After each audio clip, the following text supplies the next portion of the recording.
Welcome to Creamer Media's Polity. I'm Amy Witherden. I am at the Electoral Institute for Sustainable Democracy in Africa to meet with Governance Manager Ibrahim Fakir to talk about the lessons that South Africa can take away from the FIFA World Cup. Ibrahim, in a recent opinion piece, you speak of an exceptional togetherness present in South Africa during the World Cup, but you also say that South Africans should focus on being a little less extraordinary and a little more common. What do you mean by this? Well, I think that there has been this exceptional togetherness over this last month. And it's not just in South Africa. I think there's been a sense of togetherness on this entire continent. And the entire continent supported a range of teams which had come from the continent. But it was something quite symbolic in the sense that there was, across race, across different social divisions, across different social cleavages, people had come together to express their sense of being together and expressing a sense, more importantly, that they shared some kind of common interest. That common interest, unfortunately, only extended to support for hosting the World Cup and supporting one or other African football team that entered this tournament. And I think that this sends us quite a clear and unequivocal signal that if you can define certain development goals, certain development indicators, and you construct that sense of common interest, not just togetherness, but common interest, but the togetherness is a precondition, in my view, for that building of a set of common interests, then we might in fact be able to reach some of these development goals and development targets much quicker than we might otherwise do.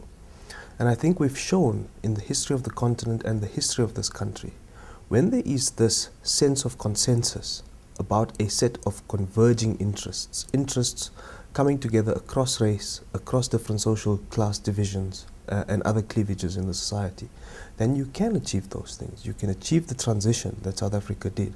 You can achieve some degree of acceptance of the Constitution. You can accept a role for an institution like the African Union. But when our politicians begin to show that they exist merely for what they believe is in their own personal interest or the interests of their party, it is very difficult to be able to construct first the precondition of togetherness as a condition for building a set of common interests. Now, of course, one is not naive to suggest that they're not going to be social divisions, that our interests don't diverge rather than always converge.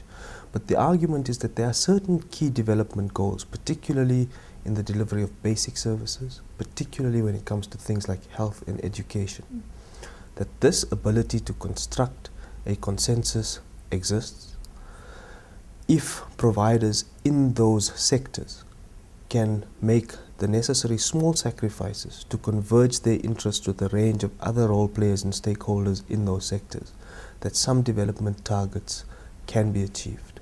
That's not to suggest that we won't have competition, that we won't have conflict, that we won't have a divergent set of interests which will begin to differ at some point. And that's okay, that's how societies function. But I think we do face a range of challenges on the continent and in South Africa in particular, in which we might actually need to construct a consensus on some of these things and leave them as untouched with respect to how we compete over who controls it and who garners the resources and the profits and the dividends of participation in those sectors.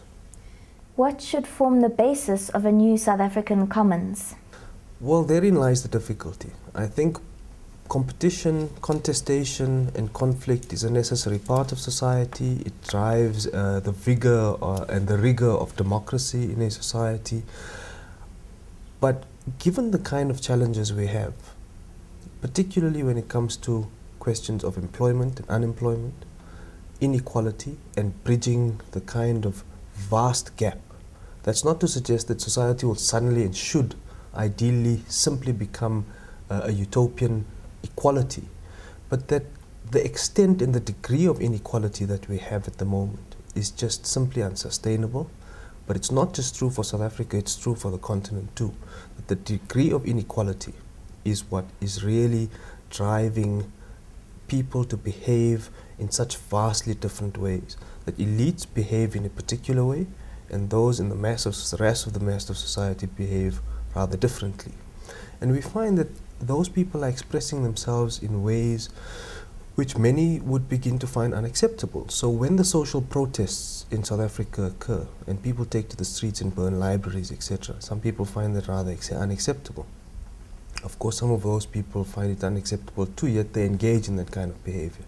When we have the kind of xenophobic outbreaks which occurred in 2008, and there's a threat that this kind of negrophobic violence might break out again after the World Cup, it shows that there is this vast chasm of the way in which some people behave and the attitudes that they display as opposed to what others do. And so the first precondition, I suspect, is that we need to recognize that there is some kind of common humanity that we share, that on the basis of that common humanity, we have to begin to understand what is lacking amongst those actors in our society who are not sharing the kind of lifestyles and livelihoods that we do. And it is on those areas, I think, which begin to shape where we can construct a consensus of interests. So I think health, education, and basic services, such as water and sanitation. And then, of course, thirdly would be food and food security, and some kind of ability to be employed so that one can participate in the society. And then, of course, I think that constructs the basis on which you have a greater amount of vigor in the economy, in participation in society, in the affairs of society. And that, of course, will drive not just economic growth and development, but also build a sense of social cohesion amongst different actors in society. And that's where I think this common interest can begin to be struck. Firstly, the recognition of other people as people, because that's what happened over this last month. People who did not speak to each other, people who didn't know each other, began to have some encounters over the social divisions that kept them apart for so long. And so that's something that can be capitalized on. Of course, there are other important, one would say, indicative lessons which have emerged from the way in which this World Cup has been delivered. But I think what that argument sometimes misses is that the World Cup is something which had to be delivered to scale. There were very particular and identifiable deliverables that had to happen. It happens for a short period of time. It was done through a range of partnerships that people had to come together on in order to deliver this. There was large amounts of cooperation between an international body like FIFA, despite what in spite of what problems it are endemic in FIFA. They had to cooperate with a local organizing committee. They in turn had to cooperate with government departments. And therein lies this recipe for constructing this consensus about what needs to happen. But of course, there was also stringent oversight which came from FIFA. They defined very clearly what they wanted, when they wanted it, how they wanted it delivered. And they built into that oversight a threat of sanction. That means if you didn't do something by a particular time and to the specifications which were prescribed, that there was a penalty attached to that, and that the threat of that penalty actually being imposed was ever present. And I think those things converge, they come together to ensure that you actually deliver what you're supposed to deliver. Now, that's not to open the debate about whether there was corrupt practices, who this begins to benefit, because that is a separate debate. The argument I'm trying to make is that this construction of a common consensus about what needs to happen, the fact that there's some oversight and there are some people who are held responsible and accountable for what they have to do, shows that some deliverables of some things are in fact possible. Thank you, Ibrahim.